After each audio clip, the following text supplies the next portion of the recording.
Lately may nagpost na naman dito sa Facebook about sa kanyang MTL. Nag-viral na naman to kasi hinuli daw siya sa Maynila tapos kinonfiscate yung kanyang MDL. Ngayon, duda ng karamihan, mayroong illegal mayroong illegal substance to sa MDL niya tsaka sa mga kinabit niya sa motor niya, kaya hinuli siya ng traffic management sa Maynila. Kasi meron tayong LTO regulation about sa legalities ng pagkakabit ng aux light or yung mga MDL na sinasabi natin. Ayan, mayroong nilabas yung LTO updated way back 2016. Ayan. Ngayon, kung nakasunod ka sa mga regulation na to, hindi ka pwedeng hulihin ng kahit sino, kahit LTO pa yan, kasi meron tayong meron tayong regulation na sinusunod eh.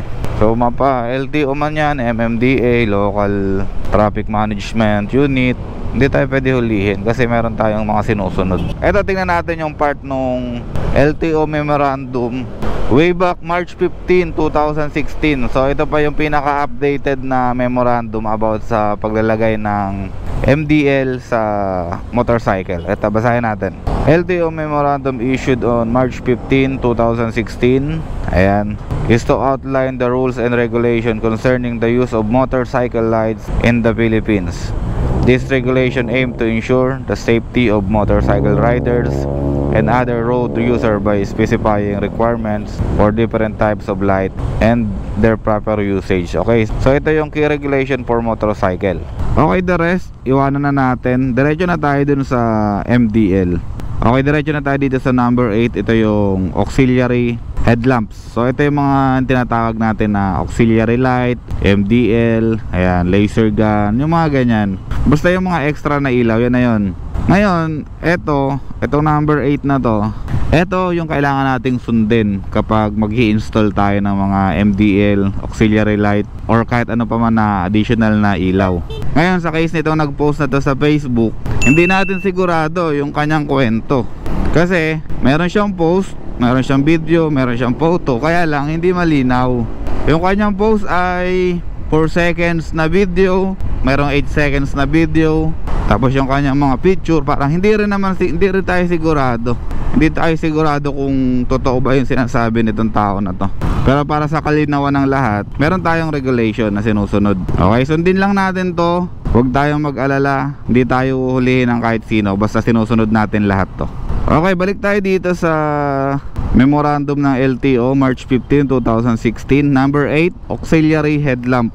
Ito yung mga rules sa pagkakabit natin ng mga MDL natin. Okay, so ito, isa-isahin natin. Mabilis lang, sobrang brief lang nitong gagawin natin. Kasi nagtataka ako dito sa tao na to, ba't siya hinuli.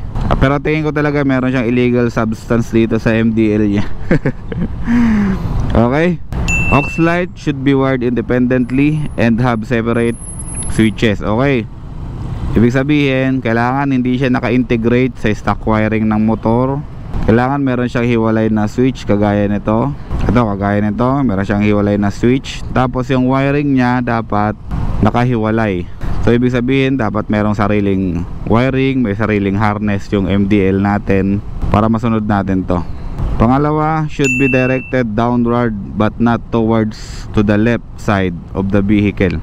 Okay, kung motor tayo, ang tutok ng MDL natin ay dapat pababa, hindi pataas. Kasi kung pataas, syempre masisilaw yung kasalubong natin, masisilaw din yung sinusundan natin kasi may mga side mirror din yung mga yan, diretso sa mukha nila yan kapag ganyan. Tapos hindi rin dapat nakatutok lamang yung left. So dapat bandang kanan lang yung tutok natin, kasi sabi ko nga sa inyo kanina, kahit naka downward yan, kung medyo sabog yung buga ng ilaw natin, sapul na sapul pa rin yung mukha ng kasalubong natin sa kaliwa. Next natin, yung kulay ng ilaw dapat white or dilaw or amber. So hindi tayo lalagpas sa mga kulay na yan, puti, yellow or amber. Yung amber parang dilaw din yun, parang pinaarte lang yung kulay. Ganun na. Yun dapat yung mga susundin natin. Ito pa isa, should be mounted securely. Ibig sabihin dapat yung pagkakalagay natin ng MDL ay dun sa mga lugar na hindi nagbabibrate or hindi magalaw kagaya nung shock. Yung iba kasi naglalagay, gusto nilang mababa lang ilaw nila, kaya lang kinakabit nila dito sa may shock. So kapag nasa shock yung ilaw natin, nagbabibrate yung ilaw natin. Ngayon ang maapektuhan naman nun, syempre yung kasalubong pa rin, kasi mag-a-act siya parang ano na, yung tawag nito, parang blinker na, kasi nagbabibrate nga yung ilaw natin. Next natin, should not be operated on well-lighted street light within cities, municipalities, and thickly populated area, or when the motorcycle meets another vehicle on any public highway. Ayan, ibig sabihin, kung well-lighted naman yung kalsada, patayin na natin yung MDL natin. Tapos kung matao din na lugar, for example, nasa palengke tayo, sa Taytay Palengke, matao dyan, Pasig Palengke, Plaza, basta yung mga matataong lugar, patayin natin yung MDL natin kasi silaw, perwisyo sa iba. Tapos kung traffic, marami tayong kasalubong, patayin din natin kasi ganun din ang reason, silaw-silaw din sila lahat dyan, especially kung malakas yung ilaw na kinabit natin. Ngayon ito yung naka-highlights dito. Ito yung madalas na nagiging issue pag nagkakabit tayo ng MDL or yung mga aux light natin. Okay, unahin natin itong una naka-highlight dito. Maximum of 2 auxiliary light or supplementary light are allowed. Ibig sabihin, isang pares lang ng MDL yung kailangan nating ilagay. Isang pares lang para malinaw. Isa sa kaliwa, isa sa kanan. Itong part na to, ito yung maraming hindi nakakaintindi dito. Kasi akala nila okay lang maglagay ng more than 2 aux light. Pero syempre, yung iba naman talagang kailangan naglalagay talaga ng more than 2, kahit alam nila na above regulation na yung kanilang nilalagay. For example, sa akin, alam niyo naman, madalas tayo mag long ride sa mga probinsya, madidilip talaga yung lugar. Ayan, nag-a-add tayo ng additional 2 kasi meron akong yellow, tsaka meron din akong puti. Ngayon, depende sa gamit. Minsan kasi maulan, gamit natin yung dilaw. Tapos pag okay naman, madilim lang, yung puti ang gamit natin. Kaya ayan, nagiging 4 yung aux light natin. Pero bawal talaga yon, bawal sa regulation ng LTO yon. Para malinaw lang sa kaalaman ng lahat, yung bawal tsaka hindi bawal. Okay, ulitin ko, hanggang maximum 2 aux light lang ang pwede at allowed ng LTO based dun sa kanilang memorandum. Okay, next natin, eto, isa pang naka-highlight dito. Dito mas lalong maraming nalilito. So next natin, maximum of 6 bulbs per auxiliary light or supplementary lights are allowed. Dito maraming nalilito dito kasi halos magka-connect dun sa unang diniscuss natin. Akala nila okay lang maglagay ng more than 2 na auxiliary light, basta nakukomply mo pa rin yung 6 na bulb left, 6 na bulb sa right. Kasi ang allowed ng LTO, maximum of 6 bulbs per auxiliary light. Ayan. So sa case kasi ng karamihan, ang bulb lang ng isang MDL ay 2. Common yun, common. Yung mga MDL natin, yung maliliit na bulb, yung meron lang siyang high and low. So ibig sabihin, ang isang MDL meron siyang 2 bulb. So bali 2 yon, meron siyang 4. Ngayon, ang pagkakaintindi ng karamihan, 12 ang total, 6 sa kaliwa, 6 sa kanan. Ngayon, dahil 2 bulbs lang yon sa kaliwa at sa kanan, nagdadagdag pa sila ng panibagong aux light. So i-add nila ngayon yung bulb nung another aux light, pasok pa rin. Yun ang iniisip nila kasi dito sa naka-highlight na to, ang nakalagay maximum of 6 bulb per auxiliary light. Kaya nalilito yung karamihan dahil hindi nila masyadong nauunawaan yung sinasabi dito sa memorandum. Uulitin ko, isang aux light, dapat ang nasa loob nun ay 6 na bulb. Okay? So bali 2 ganon, bali 12 na yon. Yun na yung pinaka maximum natin. 2 auxiliary light, tapos 6x6 na bulb para malinaw. Ngayon, yung MDL nyo, kung 2 bulb lang yan, yun na yung maximum mo kasi limited lang din tayo sa 2 aux light, left and right. Marami talaga kasi nalilito dito, kaya na ano din sila prone din sila sa huli tsaka sa sita ng mga traffic enforcers natin.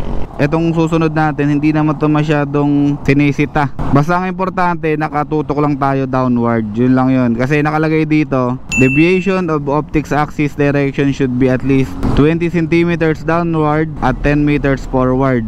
Hindi naman to susukatin, di ba? Susukatin ba to? Pag hinuli tayo? Hindi naman siguro. Etong susunod natin ay ito yung medyo critical kasi dito maraming nalilito rin na enforcer. Dito naman sa part na to, enforcer naman yung nalilito. Kagaya nung nangyari sa akin na nasita ako ng police. Ito yung sinabi niya kasi sa akin. Dapat daw hindi lalagpas sa headlight yung position ng aking MDL or yung aking aux light. Pero nakalagay dito sa memorandum ng LTO, ito basahin natin, should be installed not higher than the handlebars. Okay, malinaw yan.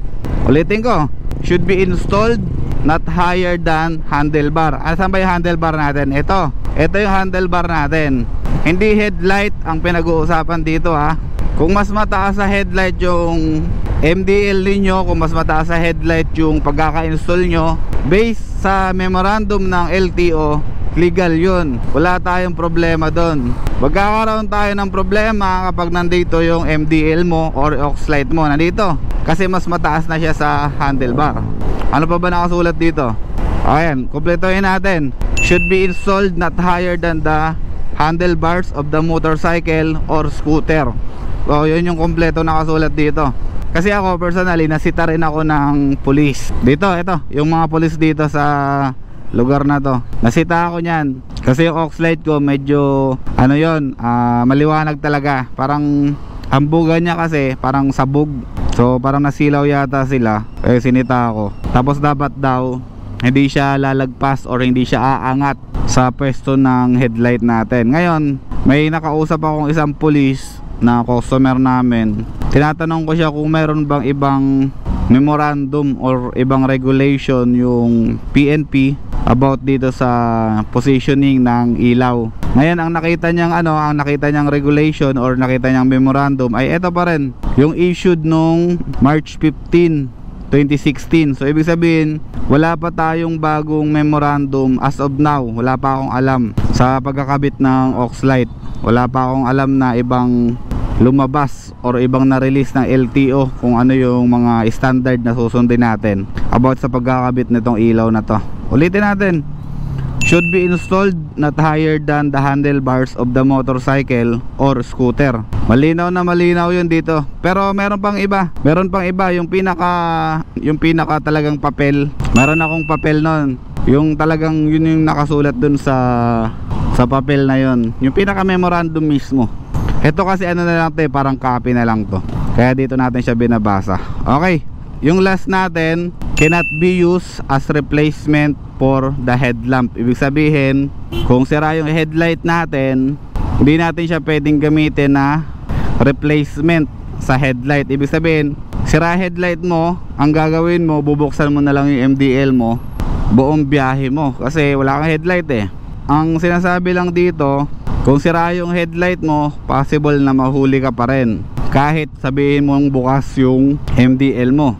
Ngayon, kung sira headlight mo, syempre gagamitin mo yung MDL mo kasi for safety purposes, para may makita ka sa daan. Pero pagdating sa batas, bawal, huhulihin ka pa rin kasi sira yung headlight mo eh. So ganun lang kasimple yun. Safety over huli, pero huli ka pa rin. Pero safe ka kasi may liwanag ka pa rin na nakikita. Sa atin kasi dito sa EDSA, dapat laging bukas ang headlight mo. May batas tayo dito sa EDSA na pinapatupad talaga ng mahigpit na dapat laging bukas yung headlight natin kapag bumabiyahe tayo. Pero sa case naman ng mga motor ngayon ng Honda, ang headlight ng Honda ay lagi na nakabukas. Kahit umaga, kahit gabi, pag binuksan mo yung motor mo, magbubukas na rin yung headlight natin. So ayun yung nakapaloob dun sa memorandum ng LTO based dito sa binasa natin. Pero halos same lang naman to dun sa memorandum na hawak natin. Last update kasi ng memorandum na to 2016 pa. Kaya medyo parang outdated na rin kung tutuusin. Matagal na kasi. Wala pa akong alam na nilalabas na bago. Okay Germs, malapit na tayo dito sa shop.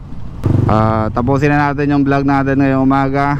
Ulitin ko lang, sundin natin yung regulation ng LTO para wala tayong aalalahanin, wala tayong iisipin na huli sa atin. Tapos syempre, bilang isang motorista, dapat alamin din natin yung karapatan natin. Alamin natin yung batas para hindi tayo naiisahan, hindi tayo nalalamangan ng ibang tao.